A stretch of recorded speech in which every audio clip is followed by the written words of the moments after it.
controversy over flock cameras continues to take the nation by storm, with an uptick of reports of vandalism here in the Des Moines metro.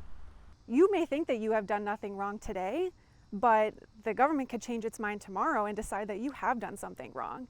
Rebecca Eastwood of ACLU explained to KCCI that they see these acts of destruction as symptoms of frustration that Iowans are feeling for being tracked in their everyday movements, actions ACLU doesn't condone but does understand. Why the ACLU is in this conversation to begin with is that we don't believe that warrantless mass surveillance is compatible with our civil liberties.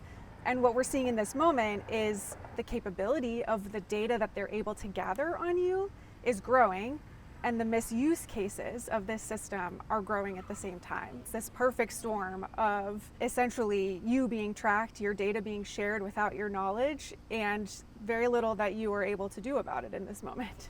Ankeny and Johnson police have had multiple instances this summer of some sort of tampering with these devices. Tape wrapped around them, the camera moved to face the wrong direction, and even the poles they rest on getting bent from rope tied to vehicles trying to rip them down, as well as the camera in Pleasant Hill that was sawed in half and beat to pieces that KCCI reported on earlier this summer. However, this still hasn't stopped law enforcement agencies in the state from advocating with city councils to renew and start new contracts with the parent company, Flock Safety. For instance, Story County Sheriff's Office. We know there's a lot of public sentiment about it. There's a lot of news stories, a lot of concerns, and those concerns come from a very valid place, and I think those questions need to be asked and understood by the public.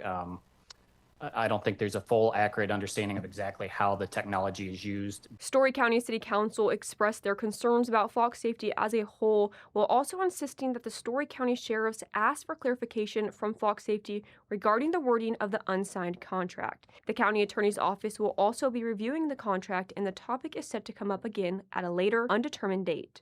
ACLU recommends Iowans go to city councils and board of supervisors to voice their opinions. The scale with which these cameras are going up is massive.